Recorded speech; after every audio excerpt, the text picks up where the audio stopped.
अस्सलाम वालेकुम। मैं हूं ज़िशान, आप देख रहे हैं ऑटोमोटिव उर्दू यूट्यूब चैनल।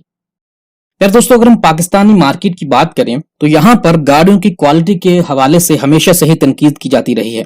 उसकी बहुत बड़ी वजह यह है कि पाकिस्तान में कोई ऐसा सेफ्टी स्टैंडर्ड या कोई ऐसा मेयार नहीं था जिसकी रोशनी में पाकिस्तान में बनने वाली गाड़ियों को परखा जा सके, और ना ही कंपनीज उस कानून के ताबे थी कि वो पाकिस्तानी मार्केट के अंदर जो भी गाड़ी पेश करें वो उस सेफ्टी स्टैंडर्ड और मेयार की रोशनी में हो। बहरहाल मुख्तलिफ औकात में हादसात होते हैं। वो लोग जो बेचारे गरीब होते हैं तो उस सूरत हाल में तो इस तरफ कोई खास तवज्जो नहीं दी जाती, लेकिन गुज़श्ता साल आपने देखा कि हमारे एक वजीर हैं, उनके बेटे का एक कार एक्सीडेंट के दौरान इंतकाल हो गया। तो उसके बाद से ये बात ज़ेरे बहस आना शुरू हुई, और इस साल के शुरू में कैबिनेट के अंदर भी ये बात ज़ेरे बहस आई कि पाकिस्तान में बनने वाली गाड़ियों के लिए कोई लाहे अमल बनाया जाए, कोई ऐसा सेफ्टी मेयार हो इंटरनेशनल मार्केट के मुताबिक कि पाकिस्तान में बनने वाली हर गाड़ी के ऊपर वो कानून जो है वो इम्प्लीमेंट हो। तो उस रोशनी में जो हमारे साइंस और टेक्नोलॉजी की जो वजारत है उसने इसके ऊपर काम शुरू किया। गुज़श्ता रोज जो हमारे वजीर हैं साइंस और टेक्नोलॉजी के, उन्होंने अपने ट्वीट के अंदर ये जिक्र किया कि पाकिस्तान के अंदर गाड़ियों की सेफ्टी के हवाले से जितने भी कवानीन हैं उनको एक अमली जामा पहनाया जा चुका है, और उसको नेक्स्ट मंथ वो कैबिनेट के अंदर पेश किया जाएगा। और जैसे ही कैबिनेट उन कवानीन को पास करती है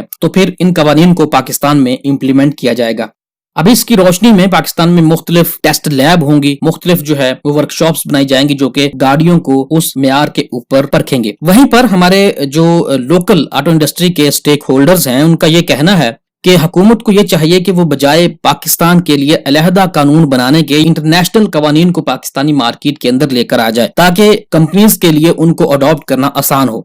तो जाती तौर पर मेरा भी यही ख्याल है कि पाकिस्तानी मार्केट के लिए हमें पाकिस्तान के लिए अलहदा कानून बनाने से बेहतर है कि हम इंटरनेशनल कवानीन को पाकिस्तानी मार्केट के अंदर लेकर आए। उसकी दो चार वजूहात हैं। एक तो ये कि चूंकि आप देखेंगे पाकिस्तान में बनने वाली जो भी गाड़ी है उसके स्पेयर पार्ट्स या जो भी जरूरी पार्ट्स हैं वो इंटरनेशनल मार्केट से ही मंगवाए जाते हैं। तो जब इंटरनेशनल मार्केट के मुताबिक कवानीन पाकिस्तान में होंगे तो जितने भी अदारे हैं उनको टेक्निकली उनमें कोई अमेंडमेंट नहीं करनी पड़ेगी। दूसरा यह कि अगर आप देखें कि पाकिस्तान में बहुत सारी दूसरी कंपनीज इस वक्त आकर स्टैब्लिश हो रही हैं जिनमें बहुत सारी चाइनीज कंपनीज हैं। अब उन कंपनीज का यह ख्याल है कि वो पाकिस्तान के अंदर असेंबलिंग प्लांट लगाएंगी और मुस्तकबिल के अंदर वो वहीं से अपनी गाड़ियों को दुनिया की दूसरी मार्केट्स के अंदर एक्सपोर्ट करेंगी। तो अगर पाकिस्तान में इंटरनेशनल कवानीन इम्प्लीमेंट होते हैं तो उन कंपनीज के लिए ये बात आसान होगी कि वो उन्हीं गाड़ियों को इंटरनेशनल मार्केट में उन्हीं कवानीन के तहत भेजेंगे। लेकिन अगर पाकिस्तान में अलहदा कवानीन बनते हैं तो फिर उन कंपनीज को एक्सपोर्ट मार्केट के लिए दूसरे कवानीन जो हैं जो इंटरनेशनल मार्केट के कवानीन हैं उनको अपनाना होगा। बहरहाल ये एक अच्छा इनिशिएटिव है, और पाकिस्तान में अगर सेफ्टी से मुतल्लक ये कवानीन बहुत जल्द पास हो जाते हैं तो ये पाकिस्तानी सार्फिन के लिए एक खुशाइंद खबर होगी। उसके बाद अगली खबर वो हुंडई निशात के हवाले से है। हुंडई ने जब से पाकिस्तान के अंदर अपने कदम जमाए हैं तब से तो ये तमाम मामला ठीक चल रहे थे, और उसमें बहुत सारी गाड़ियां उससे पहले भी हुंडई ने पाकिस्तानी मार्केट में पेश की। लेकिन जब से हुंडई ने ट्यूसन को पाकिस्तानी मार्केट के अंदर पेश किया है, ट्यूसन जो कि एक बेहतर गाड़ी तस्वर की जा रही थी और इसमें कोई शक नहीं कि एक बेहतर गाड़ी है, और इंटरनेशनल मार्केट के अंदर भी इस गाड़ी को एक बेहतरीन एसयूवी होने का एजाज हासिल है। लेकिन जब से हुंडई पाकिस्तान ने इस गाड़ी को लोकल मार्केट के अंदर लॉन्च किया है तब से ही हुंडई तनकीद की जद में है। सबसे पहले तो यह कि जब हुंडई ने इसको लॉन्च किया उसके 24 घंटों बाद ही उसकी प्राइस के अंदर 2 लाख रुपए का इजाफा किया गया, जो कि लोगों की तरफ से बहुत ज्यादा तनकीद का बायस बना। और दूसरा ये कि वो लोग जिन्होंने पार्सल पेमेंट के थ्रू गाड़ियां बुक करवाई उनको भी अब नई कीमत ही अदा करनी होगी।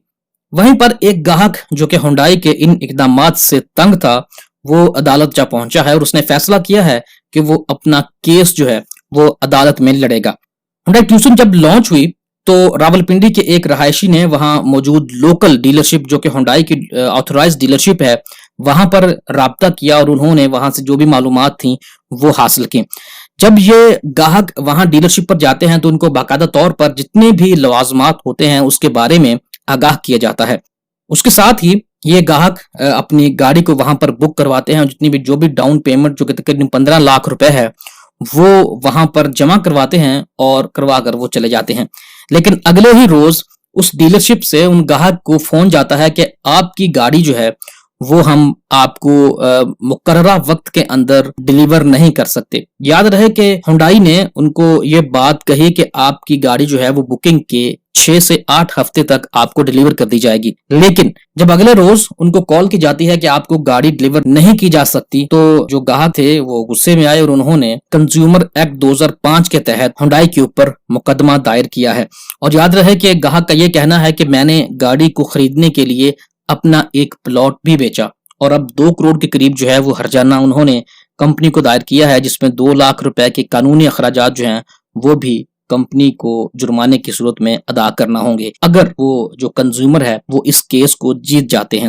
تو پھر دوستو، جب یہ معاملہ ہنڈائی پاکستان تک پہنچا تو انہوں نے ایک آفیشیل سٹیٹمنٹ دی اور انہوں نے یہ کہا کہ وہ جو متعلقہ ڈیلرشپ ہے اس کے پاس یہ حق ہی نہیں ہے کہ وہ ہنڈائی ٹیوسن کی بکنگ کر سکے یا ہنڈائی ٹیوسن کو سیل کر سکے۔ لیکن یہ کوئی اتنی سادہ بات نہیں ہے۔ اگر یہ کنزیومر کسی لوکل ڈیلرشپ کے پاس جاتے تو پھر تو کمپنی یہ بات کہہ سکتی تھی کہ ہمارا اس ڈیلر کے ساتھ کوئی رابطہ نہیں ہے یا ہم اس چیز کے ذمہ دار نہیں ہیں۔ لیکن اگر آپ سرچ کریں کہ ہنڈائی پارک جو ہے وہ کس جگہ موجود ہے تو آپ کو بالکل وہی لوکیشن دی جائے گی جو کہ اس واقعے میں جس کا ذکر کیا گیا ہے۔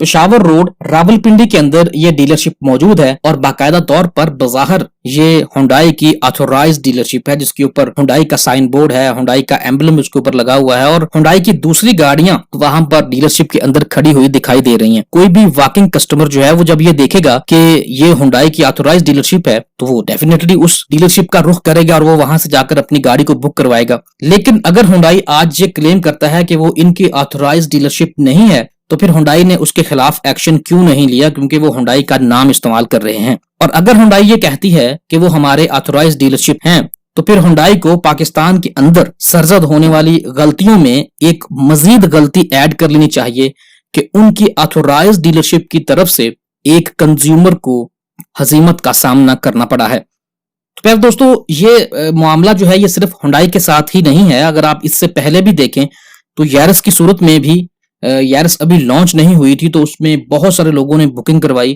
اسی طرح سے جب ہونڈا سیوک نے لانچ ہونا تھا تو اس وقت بھی ہونڈا پاکستان نے بھی صرف گاڑیوں کو، لوگوں کو گاڑی کی تصویر دکھا کر ہی اس کے اوپر بہت ساری بکنگ کروائی۔ تو معاملہ یہ ہے کہ ہمارے جو کسٹمرز ہیں ان کو بھی تھوڑا سا عقل و شعور کے ساتھ کام لینا چاہیے، ان کو تھوڑا سا صبر کرنا چاہیے کہ ہم ایک طرف ہم یہ آواز اٹھا رہے ہوتے ہیں کہ ہنڈائی نے 24 گھنٹوں کے اندر اپنی گاڑی کی پرائس میں 2 لاکھ روپے کا اضافہ کر دیا ہے، وہیں پر دوسری طرف ہم جلد بازی کرتے ہیں اور جب کمپنی کے پاس یہ گاڑیاں شارٹ ہوتی ہیں اور ان کی سپلائی جو ہے وہ پراپر وقت کے اوپر نہیں ہوتی تو ہم پھر لوگ جو ہیں، کسٹمر جو ہیں، وہ ان لوگوں کو اس کے اوپر آن دیتے ہیں جو کہ 4 سے 5-6 لاکھ روپے بنتا ہے۔ اب یہ آن آپ دیکھیں کہ ایک طرف جب پرائس 2 لاکھ پرائس کے اوپر ہم آواز اٹھا رہے ہیں اور دوسری طرف ہم 6 لاکھ روپے یا 5 لاکھ روپے آن دے رہے ہیں تو پھر تو یہ ہمارا اپنی طرف سے ہی تضاد بنتا ہے۔ تو اس لیے کسٹمرز کو چاہیے کہ تھوڑا سا صبر کریں۔ جب تمام کسٹمرز یہ بات سوچنا شروع کر دیں گے کہ ان کو صبر کرنا چاہیے کسی بھی گاڑی کے لانچ ہونے پر، تو پھر اس طرح کی سچویشن جو ہے وہ سامنے نہیں آئے گی۔ تو پیارے دوستو، یہ کچھ معاملات ہیں اور ایک کنزیومر کا اپنے حق کے لیے آواز اٹھانا ایک بہتر عمل ہے، اور اگر یہ تمام لوگوں کو اس بات کے بارے میں پتہ چلے گا تو لوگوں کی حق تلفی جو ہے وہ بہت کم ہو جائے گی۔ امید ہے کہ آپ کو ہماری آج کی ویڈیو پسند آئی ہوگی۔ اگر آپ ہمارے چینل پر نئے ہیں تو کائنڈلی ہمارے چینل کو سبسکرائب کر لیجئے۔ شکریہ۔